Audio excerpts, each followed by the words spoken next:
It's going to be a lot safer. It's going to be a lot. But I'm up.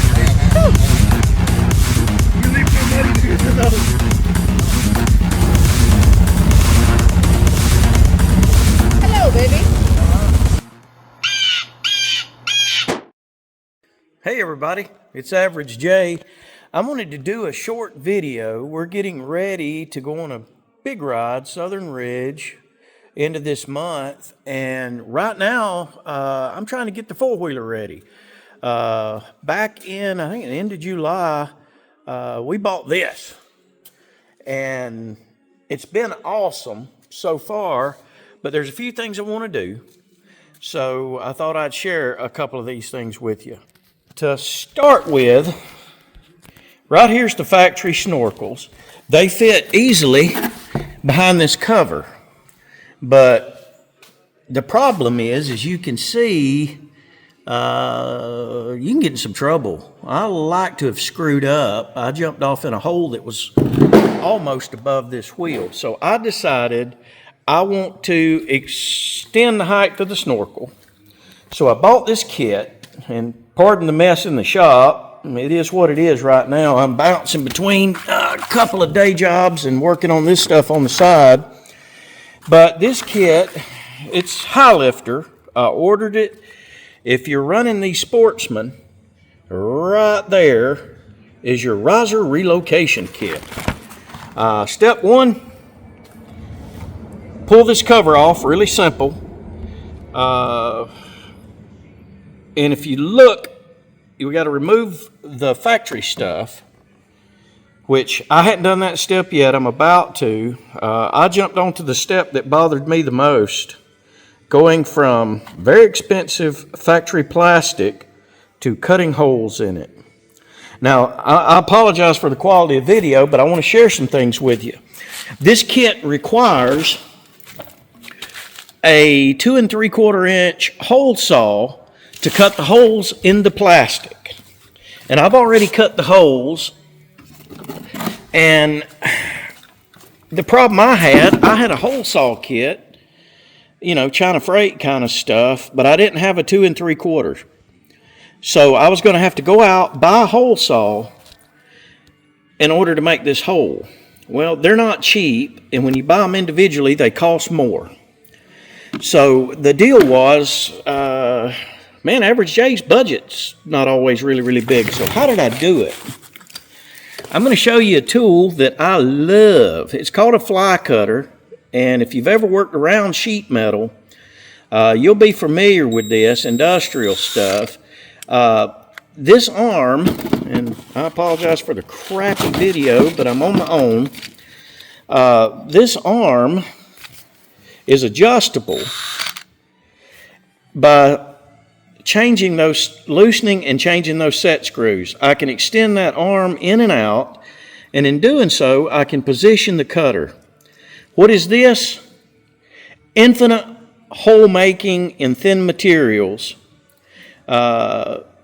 As long as it's within the stroke of that arm, we can adjust it in. So what I did is used a ruler. Dadgummit. Focus, you turd. From the center of that bit to the outer cutting edge, I set it 1 3/8. Why? 2 times 1 3/8 is 2 3/4. And in doing so, I was able to cut these holes. Now, if you'll notice, I didn't cut with a hole saw that wasn't the right size. I ended up cutting. It leaves a nice clean edge. It didn't chip or tear the paint up. There's a little bit of burr here I'm going to knock out. And it turns out these gaskets fit terrifically within those holes. This factory stuff's very expensive, and I just could not stand the thought of gapping up and screwing up this plastic to do this. I then took a ruler, I measured both ways, found my center in each spot. I even did it in millimeters because all this stuff is metric anyway. And as you can tell, This thing fit in really, really nicely. It's an odd shape right through here, so finding center was a little bit more trouble than if it'd been a nice square or rectangle. But I'm really pleased with where we're at now. I've got clean holes. My gaskets fit terrifically. These rubber grommets, they're a little bit of trouble to work in, but I tell you how to solve that problem. Go get you a bowl, get the hottest water you can catch in it, add just a little bit of dish soap, then soak these gaskets for a few minutes. When they warm up, they'll get softer. The soap makes them slick, and they'll pop in and work really nice for you. So I'm gonna kind of do this in steps as I go along installing this high lifter snorkel extension. Now, according to High Lifter, the purpose of this kit is not to exceed OEM specifications, but to give us additional height so that we can be assured to get clean air. Yeah, right. We know what they're for. So the idea there is we're going to pimp the front of the Sportsman a little bit. Bought an inexpensive, it's aluminum housing, I like that, LED that I'm added, because when you get the Sportsman, because of this relocated radiator and snorkel, there's no headlight on the pod like most Polaris. And there's no high and low beam. And, you know, average J likes to see what he's about to run into. So I'm adding this. I'm adding the risers up into cleaner air to assist my OEM situation. When I get the cover on, I'm also adding a little bit of electronics to the back. I got my stubs. I bought this box, Kolpin, which Kolpin aligns with Polaris's stuff. I got a few things thrown in there right now, but the quick lock stuff works. A little bit of thinking to get this one mounted correctly, but it actually works as advertised. It comes on and off really, really easy with 4 quick turn fasteners. As I go on in this series, I'm going to power the box to run some rock lights, the whips, some speakers, some other things so that we can get our trail on. And I will be in and out. I'm going to bring this video to you and see if maybe I can be of some use. But remember, fly cutters, we can adjust. They're designed to cut thin metal, but they work really great on plastic. The one thing you do need to be careful when drilling them with them is A, loose clothing will get into them and hurt you. B, they're really aggressive, so don't apply much pressure. Let that cutter bit just do its work. Slow and smooth. I run high RPM, very low pressure, cut some really nice holes. So I'll be back with you. Hey, guess what? Above average Pam happened to stop by the shop while I was out here working. Hi. So, hey Pam. Hey. That allowed me to use both hands, and maybe you won't be motion sick. I went ahead and cut the plastic first, mainly because it was fun. But I got to do the next step, which is to remove the factory risers off their snorkels. Now, because of the way these, and if average Pam, above average Pam, can see if we can shoot, because of the way these hose clamps are oriented, it's going to be hard to get them off without removing this top cover. Don't let that intimidate you. It's just a handful of bolts, and unplug the 2 fans. Now, if you're going, dang, Average J, why are you turning all these bolts by hand? Don't you have an electric mini Ugga-Dugga you can just run them out? I do, but when you're dealing with these plastics, I like to be able to feel how much torque's going against that plastic. I like to feel if there's any drag, because it's so easy to damage plastics and they're so expensive. I like to do all that work by hand, especially when I'm torquing things back together. When it comes to these plastics, and Polaris is not the only brand, every brand that's running these plastics, tractor tight is not a good idea, and these suckers cost way more than they're actually worth. So I'm going to remove this cover to follow the next step, which is to remove the factory risers. Unplug the fans. There's a single clip on these plugs. You pull back on that clip, it unlocks them. Boom, boom. Should be good to move it. And there's always something holding something somewhere. So there we go. Be careful. As soon as you, oh good gracious, I need to clean that thing. As soon as you lift this top piece of plastic off, you're going to expose all those aluminum cooling fins, and they're very easy to bend. So if you're not really comfortable with tools, it's probably a good idea to put something over the top of this radiator, so if you drop it, it don't damage this little aluminum radiator. So I'm going to run these, and Average Pam, if you get over here and take a close look, I'm going to run these band clamps off. Then the next steps, we're going to do a good job cleaning these tools. A seal right here is critical. If it's leaking here, it doesn't matter how high it sets above there. The water could still enter. So we're going to remove these, clean, and prep these surfaces where we can get a good watertight seal. And we'll be back with you. All right, here you go. All right, we're removing these factory snorkels. I'm going to loosen these band clamps. These are all integrated together in one piece, so they have to come off together. If you're relatively new to using tools, a lot of people are, no big deal. One way I'm ensuring that I'm not banging against this radiator, you notice how I'm laying my hand? Well, that old buzz ensures I'm not going to bang something that shouldn't be banged. My hand's between the very easy to damage surface and this wrench. By the way, there's not a lot of torque on these. These are rubber parts. So if you're putting these on, once again, in an effort to get a good seal, you think, let's tighten that. If you tighten too much, it actually goes the wrong way and you get a bad seal. So, and actually it's pretty clean down in these tubes. See, Polaris, it hadn't been completely sunk yet. See? I'm probably voiding the hell out of my warranty, but that's okay. Wasn't that long anyway? And what's a little warranty when you're having a lot of fun? So I'm gonna make this swap, start putting this kit together. High Lifter was really neat, clean, organized, well packaged, inventory in the front of their book. So the first thing I always do is count the stuff out, make sure I've got everything. We're good to go. So I'll start following the steps. And we're gonna add this kit. By the way, while we were off camera for just a second, I was admonished by Above Average Pam. She looked at the top of this deck and she got onto me. She's like, good God, what have you been into? And I got into everything I wanted to get into. That's the fun about this stuff. All right, so we got the right pieces.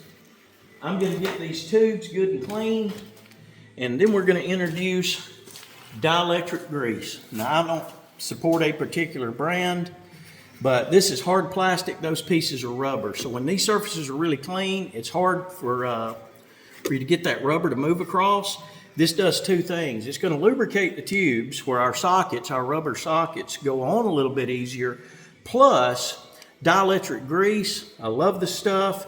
It's gonna help create a seal that'll stay there. This grease is, it's not water soluble, and it'll fill in any little gaps to help us ensure we get a good seal. This is we got our intake tube, we got our clutch exhaust, and our clutch intake for cooling air. Water introduced into any of these tubes is a bad day. So if we're gonna go and start monkeying with factory, we better make sure we're doing a good job. And I try to be very careful to make sure I don't do anything to go backwards. Right there, I got a bunch. Okie doke, I found some cleaner. And when you're dealing with all these plastic parts, be careful not to spray some heavy solvent-based stuff on it. It can attack that plastic, make it more brittle than it already is. just grabbed a bottle of 409 that happened to be sitting out here. It's multi-surface.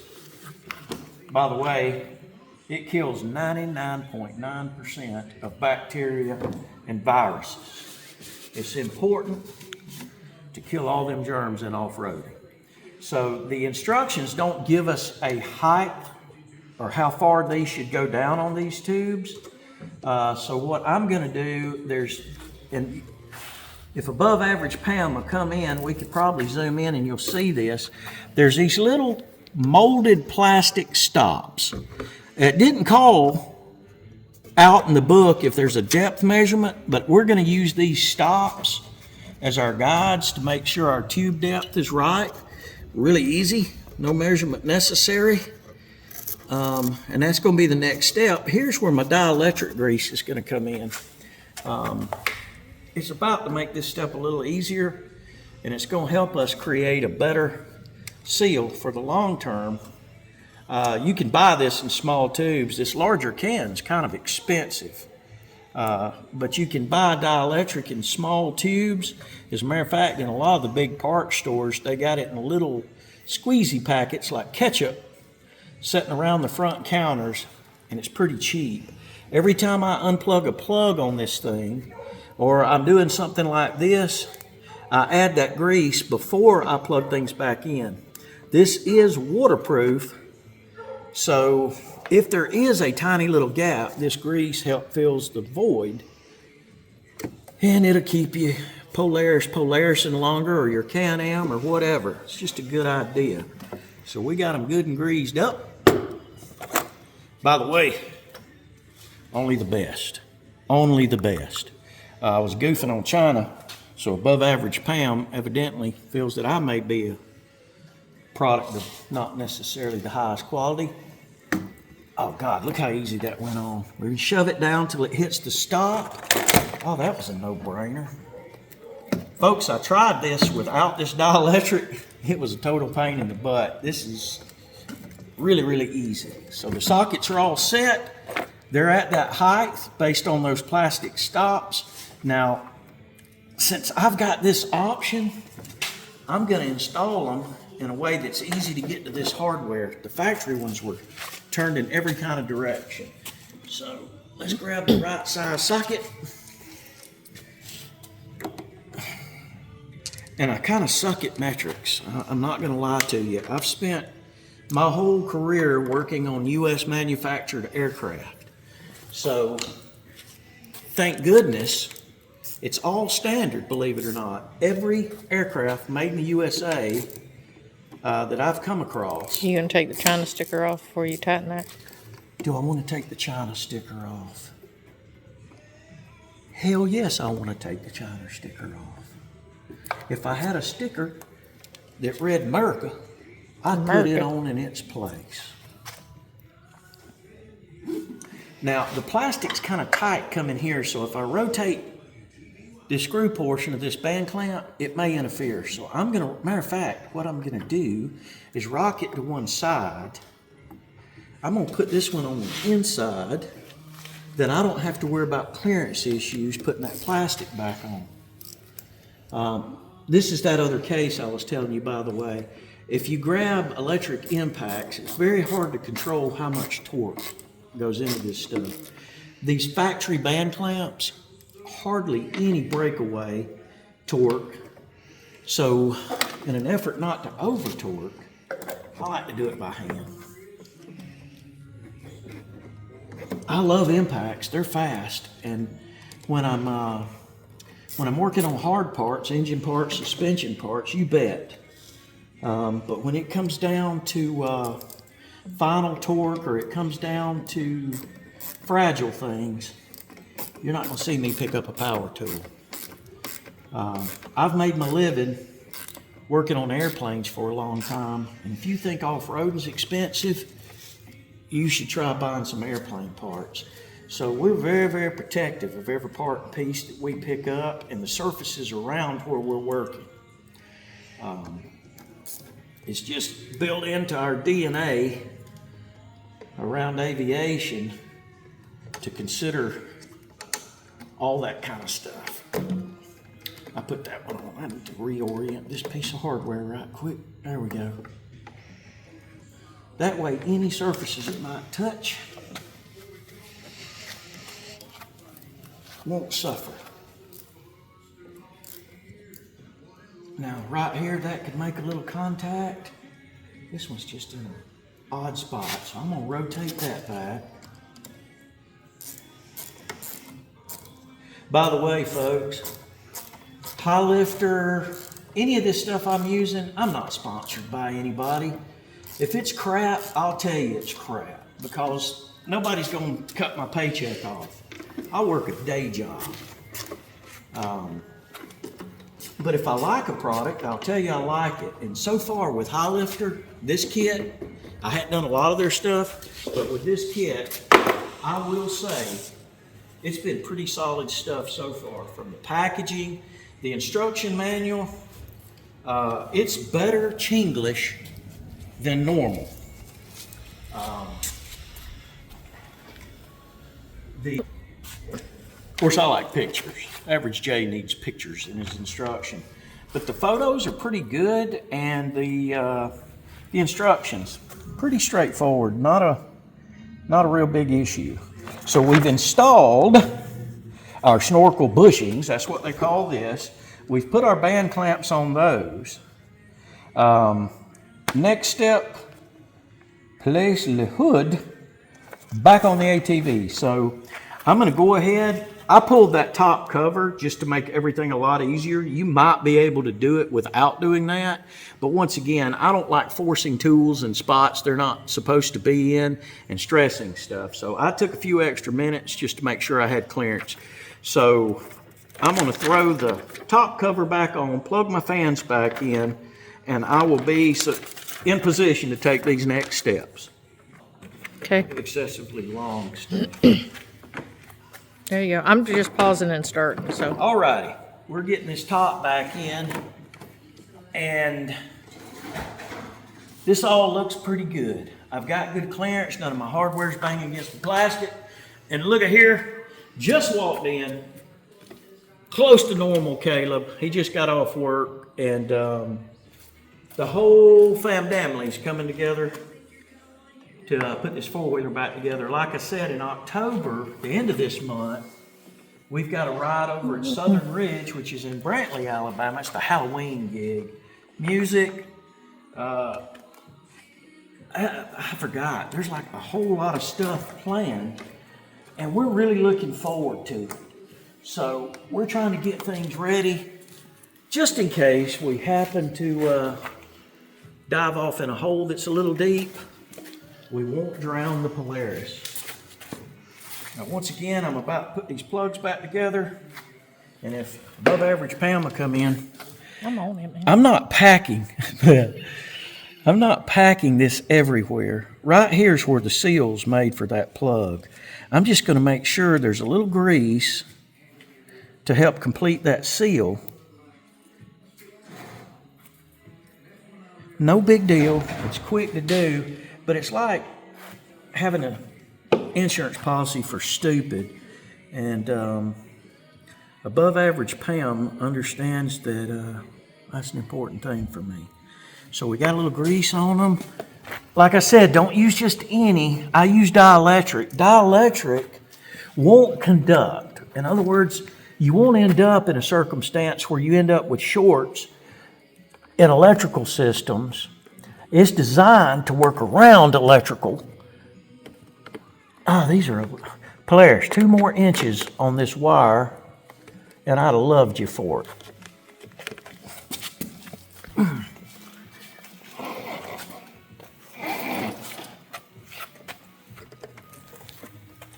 All right. This really is about the hardest part of this, is plugging in these leads, and it's not a bad job. It helps if you're not wearing cheap readers and can't see. So I'm going to get this done. This may take a minute. And unless you just enjoy watching a fellow struggle, we'll be back with you. Hey, Polaris engineers, I'm sorry.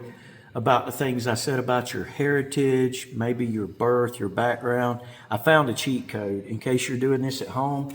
I was trying to reach through.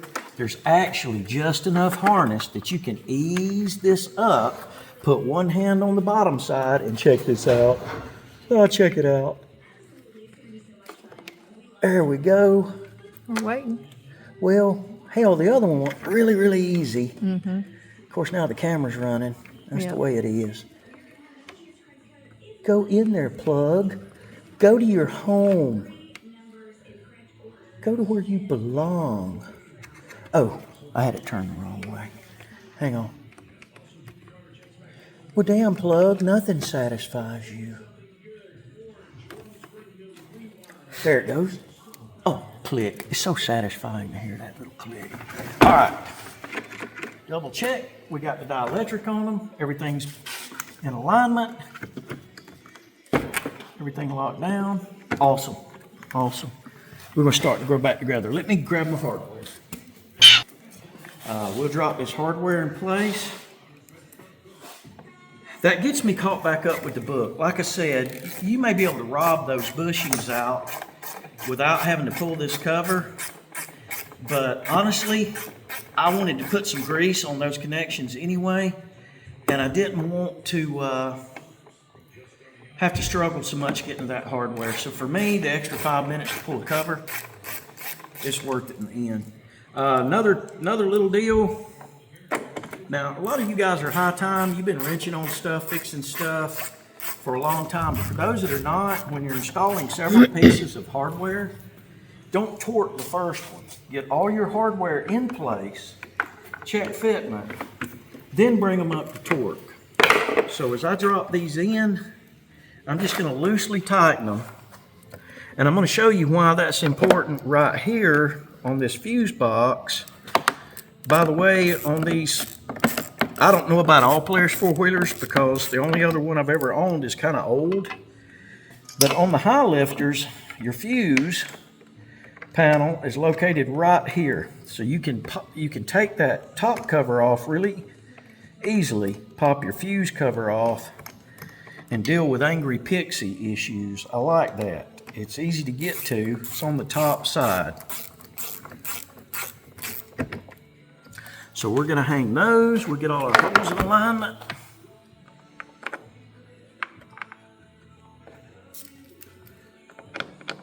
No big deal. I had to turn the fan off because it was noisy. So y'all are getting me in a hurry because it's hot. It's just dang hot. And if any of y'all are discerning wrench benders, knuckle dragging wrench benders out there, you've been looking closely, which you probably can't see it anyway. I'm going to show you the dichotomy of man here in just a second. The duality of mechanics, or what have you. Snap-on, 1/4-inch drive ratchet. I freaking love them. Especially these with the head that pivots because you kind of get a little speed handle. Pittsburgh, which is China freight, hooked to the end of it. If you think I'm suffering from a split personality because I got cheap Chinese sockets on the end of a good high-dollar ratchet, hell, you may be right. But like I said, I'm well outfitted to work in the SAE world. About every tool you could want. But my metric tools, they were lacking. So I got some junky metric stuff to get me up and rolling. I got some real nice SAE stuff. Why? America. That's where I was born and that's what I was raised on.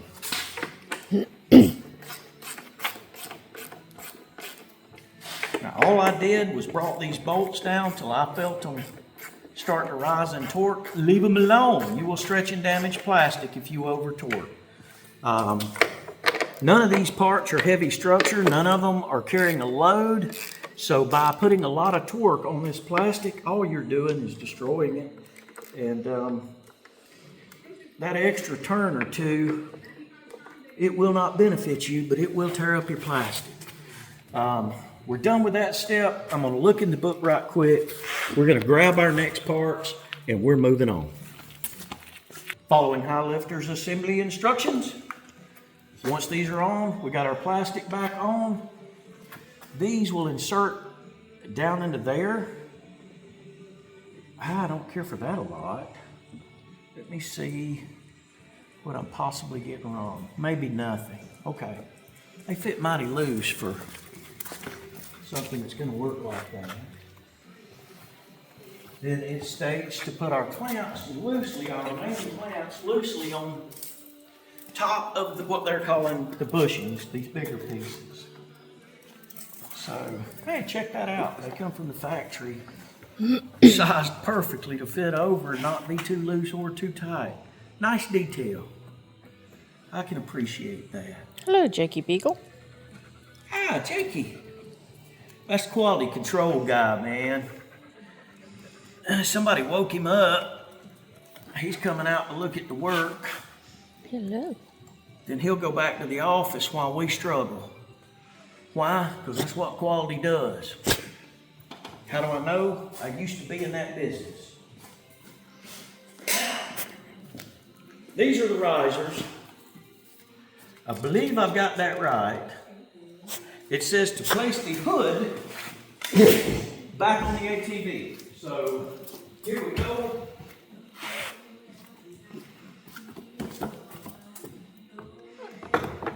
Let's see how all this goes back together. This is honestly the first time.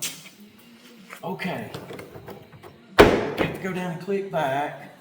Now I'm going to look at clamp orientation, because if we got these things turned wrong, there is no freaking way we'd be able to get to them with the hood installed, and it appears to me that's the way this system designed. So I'm going to turn that one where it's easy to get back to. That one should be pretty easy to get to there. And let's see here. I'm gonna leave that hood in place so that we're dealing with real life access, and that means I won't screw this up too badly. Now these tubes, there we go. There's some flexibility there. That looks good. That looks good. Let me see what the next step is.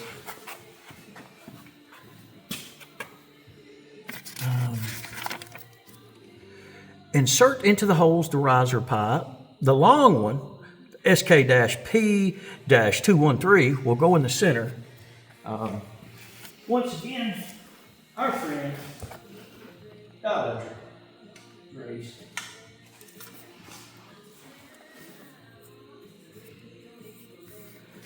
And let's take a little peeky poo down in here. Ooh, that's tight. So it's a good thing we got a little on there. That fresh rubber against this plastic would have some drag.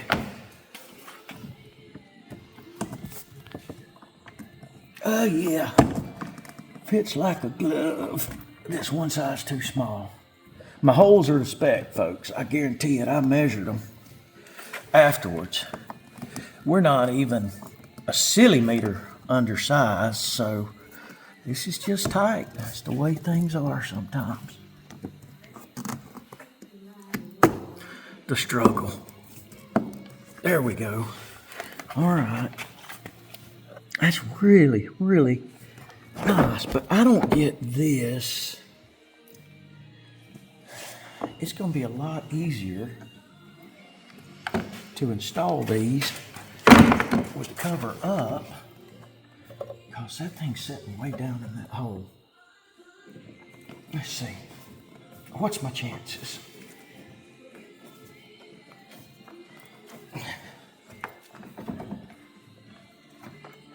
I don't like that. I gotta have a better guarantee that my fitment's good than that. I'm gonna go ahead and install the other two. I may break away from the manufacturer's instructions long enough to insert a little bit of what appears to be magic these days. It's called common sense. I'm going through a lot of trouble to ensure I got good fitment. I'm going to depart with the instructions here because the way they're currently sending me, I can't see how good my fitment will be. Yes.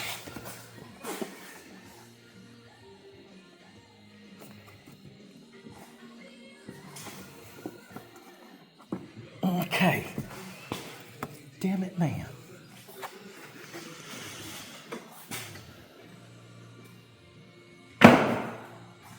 Last one.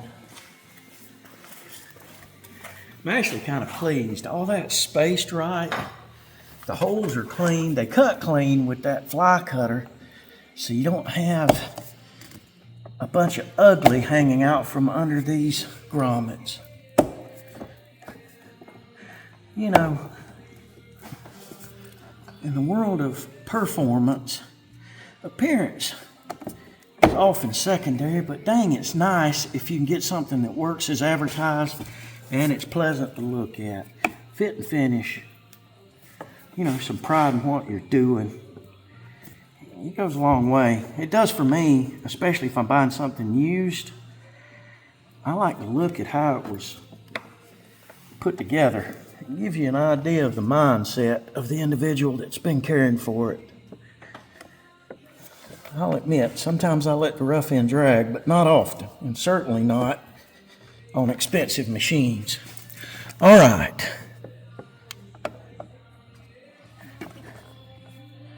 That was a bit aggravating, but I think I'm, hang on.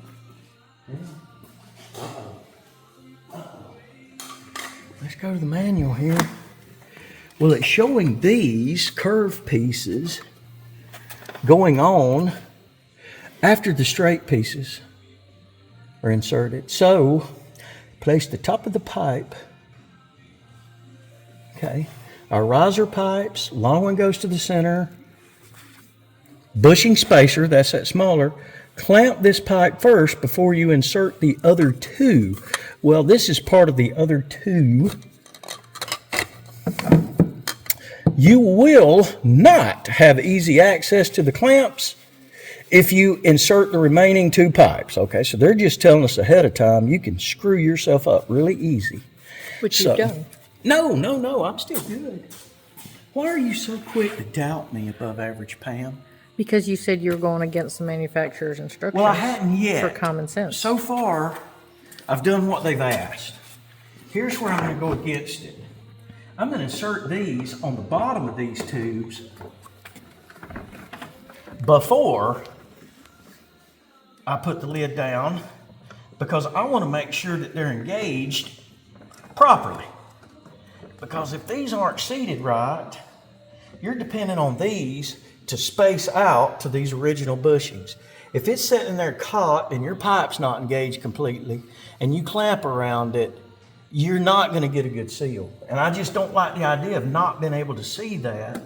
So I'm going to do this, and just for grins and giggles, I'm going to push these on till they're even with the bottom of the pipe. So we'll see how it works. It may suck, but I'm liking this concept better. And you can get in right here. I'm working on it. And once again, where's my grease? Thank you, Pammy. Spoonful of sugar makes the medicine go down. Golly, those things are tight, which I guess that's a good thing. I'm going to add a little bit more dielectric to the outside of these bushings, because new dry rubber, rubbing against new dry rubber, it's not easy. Like I said, you can't hurt. This won't harm the rubber. It's very inert, non-conductive. By the way, CRC technician grade dielectric grease. If you care, send old Average J a pallet of this crap. Because we got a lot of machines and I'm burning through it. We do use a lot of CRC products in aviation on their, it's not their normal consumer line, but they make a lot of stuff, and I've always really liked their stuff. No kidding. Oh crap, look at here. I'm running out. Right as I'm complaining, I'm running out.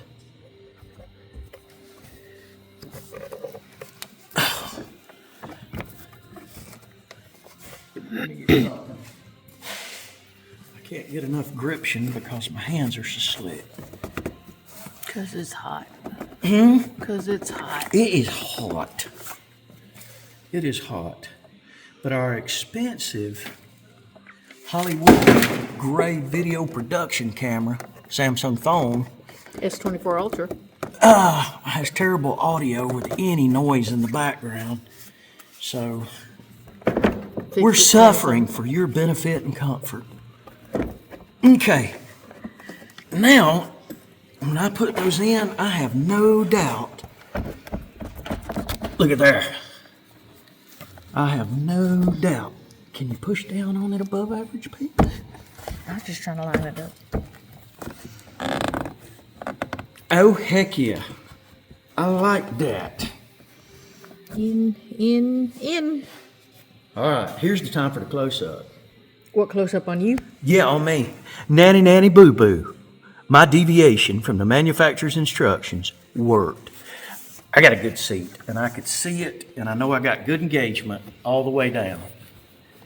We are in the final stretches. It's about that time. I mean, riser kits look cool in some cases. Not the Home Depot, Bubba do-your-own type. Sometimes they look a little ragged. Been there, done that. I get it. But these are really, really pro-level installs. They look good. You just take your time. Look at each step, take some time. Think your way through it. You'll get the best out of any aftermarket part that way. All right. Yay. We're moving on. Let's jump into our Chinglish. All right, it says clamp this pipe first before inserting the other two, or you will be screwed. So right now, we're going to go ahead, tighten these clamps.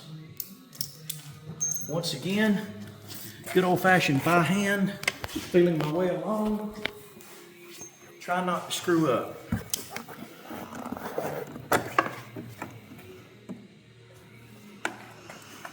I'm gonna turn that. I'm gonna make sure my clamp's down and what I would think would be roughly center of where that little expansion bushing falls into the main bushing. That way I'm not clamping right at an edge. I'm guaranteed to get a better seal that way. And once again, this is rubber against rubber, so we're not going to go tractor tight or ultra ugga dugga, just good and secure. Now, rubber products, especially if you clamp up against them tightly, over time as they age, they'll do what's known as cold flow, which is basically we sink these clamps in really, really tight against the rubber product. As it ages, it gets harder. Rubber takes a set. That's normal. It's not a terrible thing, but if we put too much torque, when that rubber gets older and harder and takes a set, then if you try to flex it, it'll crack where those clamps are up against it too tight. So that's what I'm always keep in mind. It's not what we're doing today that's going to matter. It's a few years down the line, because all rubber products harden as they age. If I don't put too much torque use on this tonight, it'll make a good seal and it'll last for years. Too much, and a few years down the road, it'll crack right next to the edge of that clamp. And by then, God only knows what it'll cost to replace them. Just good and snug. I'm loving this fitment so far. All right. Last one. I can't wait. I can't wait to put the little cool tops on them. That's how all the kids know that you're really, really cool. You got the HL embossed stuff, not the PVC fittings from Home Depot or Lowe's. That's when they know you are cool. Don't knock it. It works. Don't it work? Well, yeah, I mean, I got no problem with it. I've always been the dude that went to Home Depot or Lowe's, and I got the cool stuff now, and it's great. It only took me, a lifetime. Look at that, look at that. Ah, that's awesome. She's good and solid. Now, our next step is to put the wogglies on. And let's see, insert two main vids. They'll go to the outside holes. I need the pictures. Place each pipe. Make sure to glue the fitting into the pipe. Damn, above average, Pam. We're supposed to have PVC glue. Ah, God, that sucks. Let me check right quick.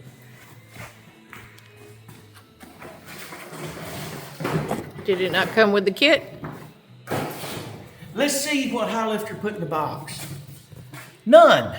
So you're gonna have to source a little PVC glue. Of course, every hardware on the corner has it. I'm gonna take a moment and hunt some and hope it's not dried up. PVC glue in the little tins, common stuff, the blue with the tin. I'm gonna try to find some that's clear. It comes in 3 modes. New, use it once, then store it. The second mode, you still got some in a can, but you can't get the damn lid off of it with thunder. And third mode, we got the lid off and then determined it was dried out. So I'm about to see which one of those modes we're gonna be in, and we'll be right back. Hey, I went to the pump house. That's where I keep my PVC stuff. That way it can get too hot and too cold. Guess what mode we're in? It's dried up. So, no PVC glue. I'm gonna stop and get some, but I wanted to go ahead and do this last little bit of fitment just to see how things go together. And by the way, since I had that dielectric grease, there's grease on the pipe, so I would come back, clean that off good. The PVC glue, make sure we have a good bond. That's a really nice fit. Heck yeah. Besides, you got something to consider here. Once you put that PVC glue on, within seconds, there's not going to be any adjustment opportunities. So I would dry fit all these pieces together. Boy, that right there is a good tight fit. I would dry fit it all together because nothing would suck worse than putting the glue on, pushing these down, having one turn like that, and it stick. It's over. So I would dry fit them just like I'm doing. I would look at all the angles. We love symmetry. We love balance. Now, ruh-roh, tool control. Once you've dry fit and made sure everything's in good alignment, index them. I'm using the seam on that pipe to center straight forward. And you notice this one's a little higher than that one. That means that pipe could afford to go down a little further. So I'm gonna go back and loosen that clamp and do that. But there's a molding seam here. And if I line those two seams up on those two parts, then I'm almost guaranteed a dead center fit. So we can use that as an index. No problem.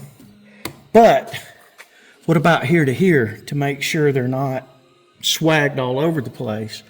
Well, when I get everything aligned and I'm pleased with it, I'm simply going to make a mark from here to here. That way when I put my glue on and you sink this down, I'll be in position before the glue starts setting. I'm guaranteed to get good alignment that way. So I'm going to make those marks Make sure everything's in position. Then I'll disassemble. Yeah, high lifter, that's a little tight. And I may take just a little bit of sandpaper to make sure all these are seated. But you get the picture. A few marks, doop, doop, doop. Everything's nice, disassemble, quick glue. Put everything back together. And check it out. Check it out. I like the look of the kit. So, we've gone for mild mannered stock to enhanced OEM quality high lifter snorkel kit. Now this is a 2024, but this is the same for a lot of years, 850 and 1000. So take a look at high lifter. Not terribly expensive, and because they've already snorkeled everything up to here from the factory, this is not a bad job. This is not something you need to go pay a lot of money for somebody to do. If you look at the tools I've used, basic little metric socket set, 1/4 inch drive, the fly cutter, which you can buy online, and I've lost it, here we go, or at some hardwares. Now these are getting hard to find because they are dangerous for snagging clothes, and we live in a litigious society where people has no, they have no personal accountability, so they get hurt, sue companies. The end result of that is really good tools get hard to find. If you can find one of these, and they make them in bigger to make bigger holes, this is a good all-around size. I think we can go up to roughly 4 inches with this one. Works great. So one of these, some basic stuff, you can do this at home. Anyway, thanks for hanging out. Old average Jay, above average Pam, close to normal Caleb, who's ready to start working on car. And bonus, Guy. Don't have a name yet. And by the way, both of these guys are going to go into aircraft maintenance. So it won't be too much longer. Y'all can call and hit them up and borrow a little money from them. But as always, thank you for spending time with us. We appreciate it. Reach out, comment. If you think it sucks, tell me it sucks. I'm a big boy. If you think it's good and want more, we'll find some more stuff to do. But take care. Be safe.